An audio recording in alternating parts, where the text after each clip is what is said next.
Seguimos adelante en Tele Buen Día recibiendo con el gran gusto de siempre al señor presidente del Banco de Previsión Social, Ernesto Murro. ¿Qué tal? Buen día, Ernesto, ¿cómo le va? Un gusto, Daniel, un gusto estar con ustedes y con la audiencia de Canal 4. Bueno, muchas gracias por su gentileza. Tenemos varios temas, porque además el Banco de Previsión Social es una cantera inagotable de asuntos. Un titular: en esta semana se van a aprobar un conjunto de leyes, normativa que va a afectar, que va a beneficiar, digamos, a un buen número de ciudadanos uruguayos. Prácticamente a toda la población del país, Daniel. Estamos desde este mes de noviembre que acaba de culminar. Si miramos noviembre hasta el próximo mes de febrero, marzo, tenemos unas 12 leyes y decretos nuevos para aplicar que impactan prácticamente favorablemente, además, en toda la población del país. Bueno, cada uno de ellos sería un programa distinto, digamos, pero sí. A grandes rasgos, Ernesto, ¿de qué se trata? Bueno, a ver, en primer lugar tenemos el 1 de noviembre comenzó a regir el nuevo baremo que determina la discapacidad. Esto es el baremo es una unidad de medida que se aplica cuando uno va a determinar si una persona tiene derecho a una pensión por invalidez o a una jubilación por incapacidad o a un subsidio transitorio por 3 años por incapacidad. Y ese nuevo baremo está vigente desde el 1 de noviembre. Se ha flexibilizado dándole una mayor preponderancia a las condiciones sociales, laborales, educativas, porque digamos, no es lo mismo, por ejemplo, estar con un problema de columna, si una persona es un empleado público administrativo, que si es un peón rural o un peón de la construcción. Claro. El problema de columna médico puede ser el mismo. Pero en función de la actividad hay otro tratamiento. Entonces, digamos, esto se ha ponderado en forma más flexible. ¿Y a cuánta gente abarcaría? Bueno, esto abarca a toda la gente que desde ahora en adelante solicite una determinación de discapacidad en el BPS por estos motivos, ya sea, reitero, pensión invalidez, jubilación por incapacidad, subsidio transitorio. ¿Y allí qué monto del sueldo es, por ejemplo? Bueno, esto depende de cada una de las prestaciones que sean. Algunas están más vinculadas al salario, otras tienen sus topes. Pero digamos, esto cambia, el baremo no se modificaba desde el año 2003, el baremo debe irse modificando periódicamente. Esto fue elaborado por un equipo técnico del BPS, colaboró mucho la Facultad de Medicina del Uruguay, fue analizado por el Poder Ejecutivo y está vigente. La otra cosa de noviembre, se practicó en noviembre la segunda suspensión de asignaciones familiares, suspendimos unas 10.000 asignaciones familiares más. Esto se realizó normalmente en todo el país y esperemos que esto, junto a otras medidas que está tomando la enseñanza y el Ministerio de Desarrollo Social, sigan contribuyendo a mejorar el nivel educativo y el proceso educativo en Uruguay. Allí estaba el reclamo de la contraprestación, o sea, aquellos padres que no envíen a sus chicos a la escuela, entonces dejan de recibir la asignación. Habíamos ya suspendido unas 30.000 en julio por no matricularse, por no inscribirse, suspendimos ahora en noviembre unas 10.000 más por inasistencias. ¿Cuántas inasistencias? Bueno, esto estamos hablando del 10, del 20%, según sea primaria o secundaria, de inasistencias injustificadas en ese periodo.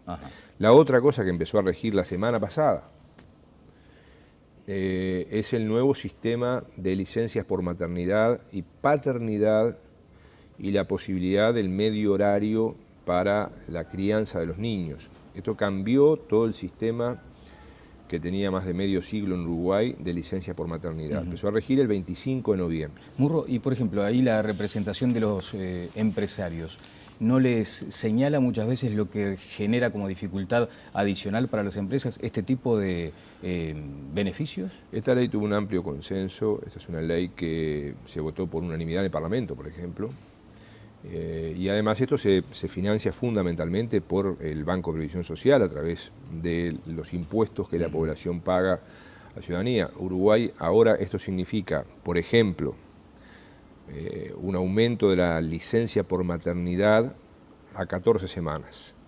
Hasta ahora eran 12 semanas, se agregan 2 semanas más.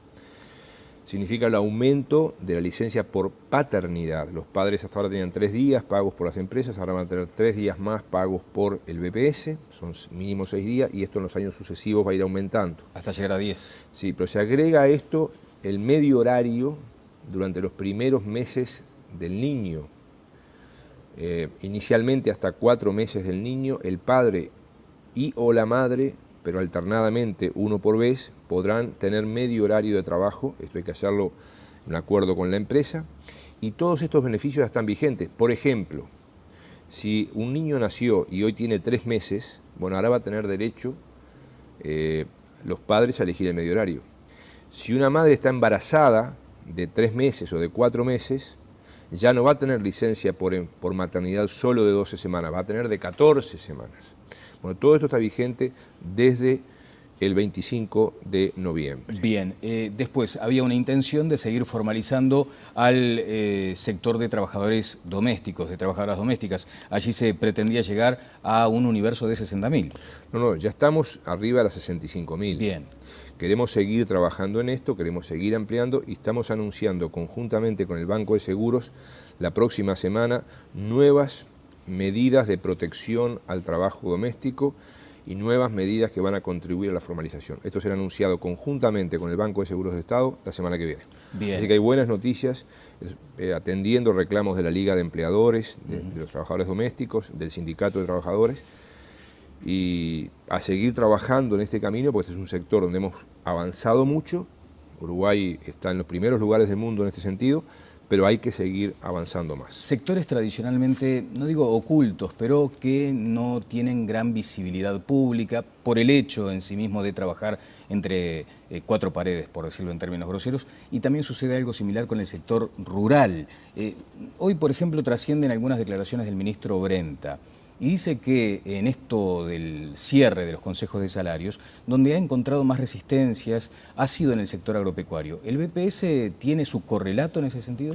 Bueno, en el sector rural tenemos la siguiente situación. Por un lado, se viene verificando un aumento del registro en el BPS del sector rural, que es un aumento del registro de los trabajadores dependientes, o sea, de los obreros o empleados dependientes del sector rural.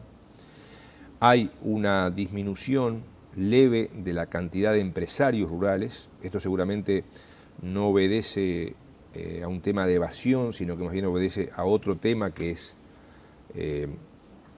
la concentración de la tierra que se está dando en Uruguay. O sea, hay una disminución de la cantidad de empresarios en el sector registrados en el BPS, pero en la suma estamos hablando de que en los últimos años tenemos unos 60.000 cotizantes más en el sector rural, fundamentalmente por un proceso de formalización de los trabajadores dependientes rurales, obreros y empleados. La propia forma del trabajo rural hace que a veces la autoridad también deba adaptarse un poco a lo que son esas condiciones, ¿no? O sea, es difícil muchas veces abarcar lo que significa el trabajo rural, aquello de las 8 horas, más allá de que debe ser cumplido, tiene sus peculiaridades. ¿Lo asumen ustedes? Bueno, por ejemplo, el año pasado fuimos a inspeccionar una zona minera en Rivera. Sí. Y cuando íbamos a entrar, los inspectores iban a entrar al camino, estaban ya los medios de comunicación esperando a los inspectores. O sea que allí, y eso genera una reacción. Es más difícil inspeccionar, pero hay que hacerlo y lo hacemos. Claro, es más difícil inspeccionar el campo, dice usted. Exactamente, digamos. Pero hay que hacerlo y lo hacemos. Hay un progreso muy notorio, muy notable en el sector forestal, por ejemplo, sí, de registro de trabajadores, de formalización de trabajadores, y bueno, y hay que seguir trabajando en ese sentido. Pero encuentra, por ejemplo, lo que decía Brenta, que es un sector renuente muchas veces a aceptar lo que son las normas. Yo creo que es un sector que debiera agradecerle un poco más a la sociedad uruguaya, me refiero sobre todo al sector empresarial rural, lo que la sociedad uruguaya hace por el sector rural. Porque el sector rural es muy importante en Uruguay, en la economía uruguaya, y eso es cierto y todos los debemos reconocer. Pero también el sector rural, y en particular el sector empresarial rural, debiera reconocer lo que la sociedad uruguaya hace, porque, por ejemplo, hoy, por cada peso que entra al sector rural al BPS, salen 3,5 pesos. O sea, este es un sector subsidiado en seguridad social por el resto de la sociedad uruguaya. ¿Y eso usted entiende que debe ser modificado? Yo entiendo que debe ser por lo menos agradecido, reconocido. ¿Pero está en la línea de quienes sostienen que de pronto hay otra capacidad contributiva del sector agropecuario? Yo creo que hay que verlo esto en los distintos sectores. Por ejemplo, creo que es muy importante que unos 10.000 productores rurales familiares durante este gobierno han sido exonerados de aporte patronal rural, en parte, esa exoneración, y eso es importante para promover la agricultura familiar, para promover la erradicación en el campo.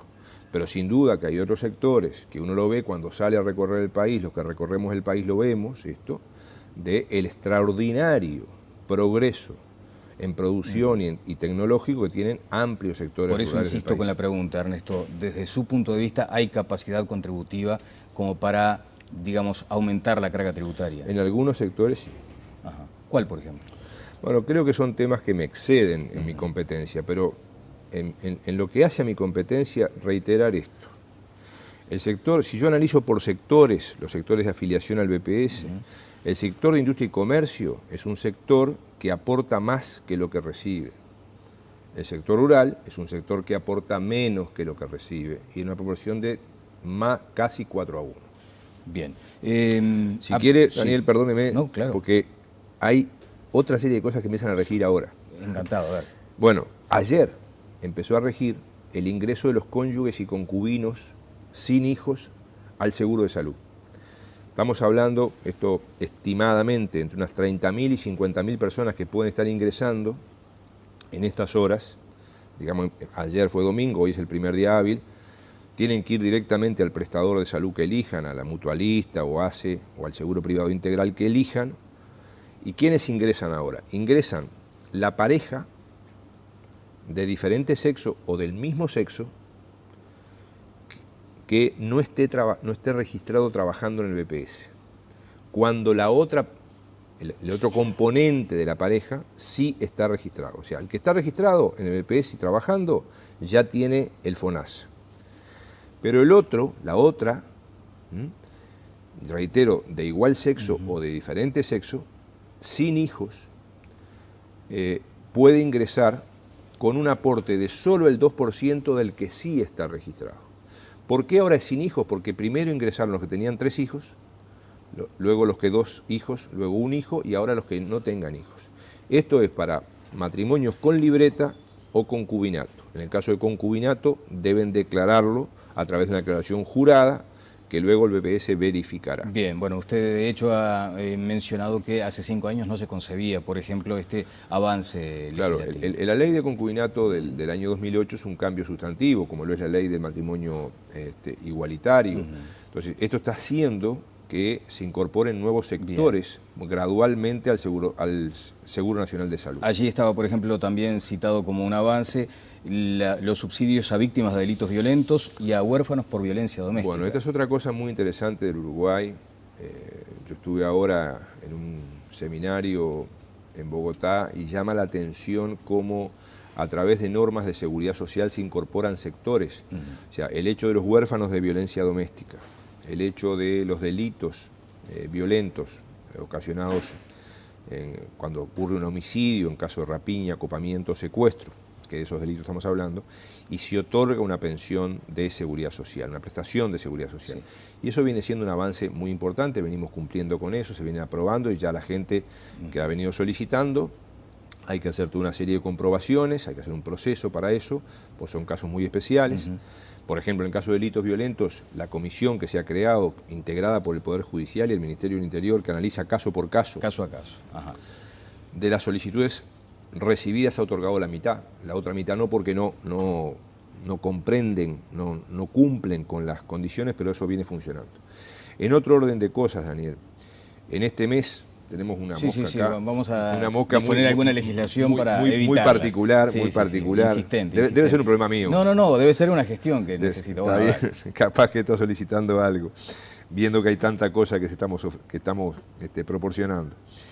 La otra cosa que es importante, Daniel, es que en el recibo de cobro que están recibiendo ahora, en estos primeros días de diciembre, al cobrar noviembre, 150.000 jubilados y pensionistas van a recibir también la notificación de aquellos que les corresponde la canasta, claro, que este año volvió a aumentar, son 1.100 pesos, beneficia a 150.000 personas, son aquellas que ganan menos de 7.794 pesos y en estos días al cobrar están recibiendo el bono correspondiente, que se paga en 2 partes, un bono de 600 pesos canjeables en los comercios adheridos, que son de Cambadu, de la Cámara de Alimentación, del Centro de Farmacias, de los comercios, de los centros comerciales del interior, y 500 pesos que van directamente en el recibo de jubilación, o sea que 1.100 pesos más para 150.000 personas que ganan menos de 7.794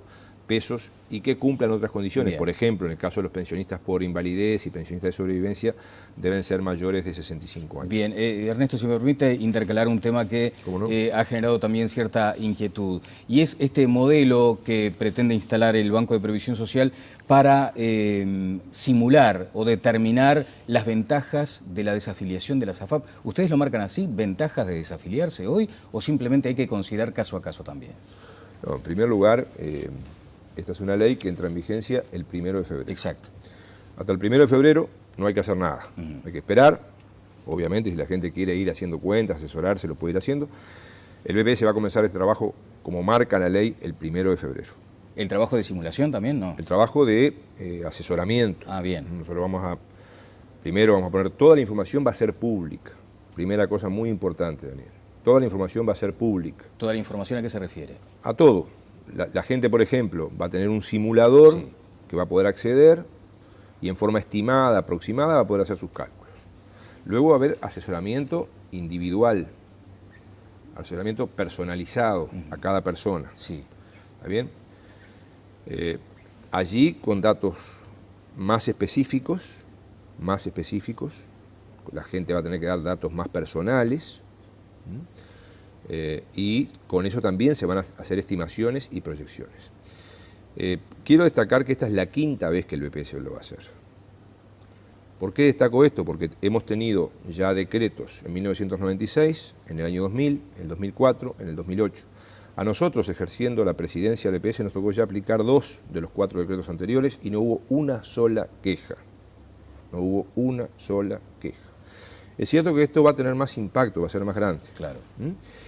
Pero reitero, todo esto va a ser público. Acá nosotros estamos ya trabajando con las AFAP, porque nosotros necesitamos una colaboración de las AFAP para hacer esto. Sí, una colaboración que existe, digamos, hay voluntad en ese sentido. Mire, personalmente me he comunicado con las más altas autoridades de las 4 AFAP.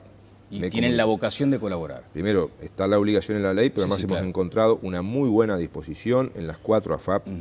Reitero, yo me he comunicado personalmente con ellas. Nosotros necesitamos información sustantiva, imprescindible. Ahora, parece una pregunta tonta la que le haré, y tal vez lo sea, pero en principio... Usted no hace preguntas tontas. No, bueno, no, pero por ejemplo, a ver, mire que a veces sí, pero lo que sí es cierto es que no hay un espíritu del Banco de Previsión Social de recomendar la desafiliación. O sea, el simulador no me va a decir a mí, mira, tenés que desafiliar. El Banco de Previsión Social va a recomendar, va a asesorar objetivamente, imparcialmente, transparentemente, como lo ha hecho siempre, porque esa es nuestra obligación. Quiero dejarlo esto absolutamente claro, Daniel. Claro, porque filosóficamente en contra usted está del sistema. Nosotros somos críticos de este sistema. Pero a este sistema nunca le ha ido tan bien que bajo estos últimos 2 gobiernos. Claro. ¿Está bien? Y no hay quejas de cómo hemos actuado. Cuando este sistema está vigente, y este es el sistema que tiene vigente el Uruguay, mi obligación como presidente del BPS y la obligación del directorio del BPS es que este sistema funcione lo mejor posible, independientemente de la opinión que uno tenga. Y así hemos actuado y así vamos a actuar. Reitero, con la máxima transparencia y con la máxima objetividad. Le comprende las generales de la ley en tanto accionistas de República AFAP, por ejemplo. O sea, tampoco se está pensando en que este cimbronazo sea de tal envergadura y de tantas características negativas como para que el sistema tiemble, digamos. No, el sistema con esto se va a ir mejorando, como se ha venido mejorando con la ley del 2009 que hizo que, por ejemplo, la ley de flexibilización del acceso a las jubilaciones del 2009 hizo que ni más ni menos que 40.000 mujeres en Uruguay usaran, por ejemplo, el mecanismo del reconocimiento de un año de trabajo por hijo y pudieran acceder a alguna pasividad. 40.000 mujeres que antes no llegaban. De ellas, 15.000 que antes no se podían jubilar. Este sistema requiere modificaciones periódicas. En la medida en que se ha definido por la sociedad hasta el momento que este sistema va a persistir, nuestra obligación es que funcione lo mejor posible. Y acá en esto explicar, acá tenemos dos grandes grupos de gente. Los mayores de 57 años hoy, digamos mayores de 40 años a abril del 96, que son unas 13.000, 14.000 personas que pueden desafiliarse del sistema, gente que ya ha tenido otras oportunidades de hacerlo, ¿ah? Y luego el grupo mayoritario, que son unas 250.000 personas, que son los menores de 57 años a hoy, menores de 40 años a abril del 96, y que lo que van a poder hacer es, y acá ya estoy diciendo cifras de lo que va a ser cuando empiece a regir la ley el 1 de febrero. Estamos hablando, hoy son 31.618 pesos, en febrero van a ser unos 35.000 pesos. Entonces, bueno, quienes hoy ganan menos de 31.618 pesos y están afiliados a una AFAP, que entraron sin estar obligados, si les conviene, en base al asesoramiento que le vamos a dar, pueden cambiar la situación de lo que pasaba hasta ahora. ¿Qué pasaba hasta ahora? Un trabajador que gana hasta ahora 20.000 pesos por mes, menor de 57 años, menor de 40 al año 96. Ese trabajador gana 20.000 pesos y él se afilió a una FAP sin estar obligado y entonces aporta por 10.000 pesos al BPS y por 10.000 pesos a una FAP. Si ese trabajador algún mes, por horas extras, por lo que sea, gana más de 31.618, ahí aporta obligatoriamente a la FAP. Claro. Pero ese trabajador que gana 20.000 pesos, normalmente la mayoría de los meses gana 20.000 pesos, si lo desea ahora y si le conviene, va a poder decir, no, yo no aporto más 10.000 pesos al BPS y por 10.000 pesos a la FAP, aporto por 20.000 al BPS. Si él desea hacer eso, aportará por los 20.000 pesos al BPS y solamente aquellos meses que gane más de 31.618, que reitero serán unos 35.000 a febrero, si algún mes gana 40.000, ese mes vuelve a aportar a FAP. ¿Está bien? Estos son los dos grandes cambios que se producen en este sistema. Bien. Bueno, Ernesto, nos hemos quedado sin tiempo, pero hay algunos otros temas, por lo menos titulares. 150.000 empresas se benefician también ahora en diciembre, nuevamente, de una bonificación a los buenos pagadores.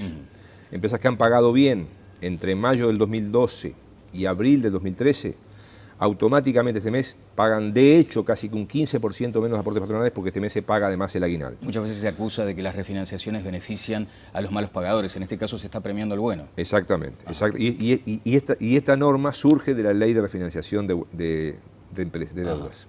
Bien. La otra cosa muy importante, Daniel, 1 de enero suben todas las pasividades y hasta el momento, tuvimos los datos esta semana pasada, los datos a octubre están indicando un 10,5% de aumento previsto ya para el 1 de enero para todas las pasividades. Con esto estamos hablando del noveno año consecutivo, primera vez en la historia del BPS que 9 años seguidos las pasividades aumentan más que los precios. La otra cosa que me parece importante, Daniel, se ha aprobado en la rendición de cuentas un cruce de información con la Inspección General de Trabajo y la Dirección Nacional de Aduanas. Esto es muy importante para el proceso de combate a la evasión y por la formalización. Ya teníamos cruce de información con la DGI y con el Banco de Seguros, ahora tenemos también con la Inspección General de Trabajo y con aduanas. ¿Y el BPS ahora tiene otros atributos para cerrar una empresa cuando se habla del comercio golondrina, por ejemplo? El tema es que ahí lo que se planteó, Daniel, es nosotros queremos tener para el comercio de temporada, ya iniciamos ahora las acciones en toda la zona turística del Uruguay, queremos tener mejores herramientas para ese comercio de temporada que a veces compite ilegalmente con el comercio que está todo el año, que aguanta todo el año en esas zonas. Queremos tener mejores herramientas. Bien, pero hoy el BPS tiene más herramientas, digamos, que no las tenía hasta hace un tiempo. Y eso nos ha permitido, Daniel, seguir mejorando la recaudación. Está o sea, bien. Pese a que hay un enlentecimiento del crecimiento del BPS, sigue mejorando la recaudación y siguen mejorando los cotizantes al sistema. Bueno, tengo que tener un micro acá, porque tanto tema para algunos minutos. Con mucho gusto, Daniel. Que pase muy bien, gracias, presidente. Muchas gracias. El señor presidente del Banco de Previsión Social, Ernesto Murro. Pausa y seguimos adelante en Tele Buen Día. Presentó SECOM, primer servicio de compañía.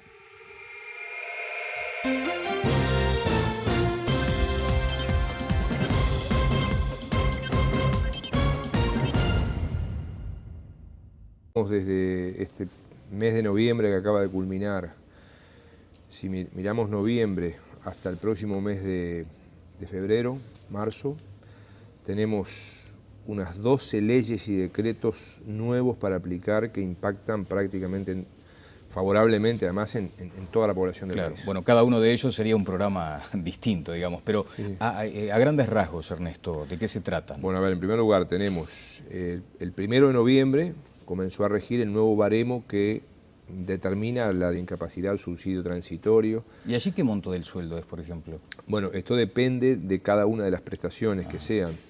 Algunas están más vinculadas al salario, otras tienen sus topes. Pero, digamos, esto cambia, el baremo no se modificaba desde el año 2003, el baremo debe irse modificando periódicamente. Esto fue elaborado por un equipo técnico del BPS, colaboró mucho la Facultad de Medicina del Uruguay, fue analizado por el Poder Ejecutivo y está vigente. La otra cosa de noviembre, se practicó en noviembre la segunda suspensión de discapacidad. Esto es el baremo es una unidad de medida que se aplica cuando uno va a determinar si una persona tiene derecho a una pensión por invalidez o a una jubilación por incapacidad o a un subsidio transitorio por 3 años por incapacidad. Y ese nuevo baremo está vigente desde el 1 de noviembre. Se ha flexibilizado dándole una mayor preponderancia a las condiciones sociales, laborales, educativas, porque digamos, no es lo mismo. Seguimos adelante en Tele Buen Día recibiendo con el gran gusto de siempre al señor presidente del Banco de Previsión Social, Ernesto Murro. ¿Qué tal? Buen día, Ernesto, ¿cómo le va? Un gusto, Daniel, un gusto estar con ustedes y con la audiencia de Canal 4. Bueno, muchas gracias por su gentileza. Tenemos varios temas, porque además el Banco de Previsión Social es una cantera inagotable de asuntos. Un titular, en esta semana se van a aprobar un conjunto de leyes, normativa que va a afectar, que va a beneficiar, digamos, a un buen número de ciudadanos uruguayos. Prácticamente a toda la población del país, Daniel. Estamos, por ejemplo, estar con un problema de columna, si una persona es un empleado público administrativo, que si es un peón rural o un peón de la construcción. Claro. El problema de columna médico puede ser el mismo. Pero en función de la actividad hay otro tratamiento. Entonces, esto se ha ponderado en forma más flexible. ¿Y a cuánta gente abarcaría? Bueno, esto abarca a toda la gente que desde ahora en adelante solicite una determinación de discapacidad en el BPS por estos motivos. Ya sea, reitero, pensión, invalidez, jubilación por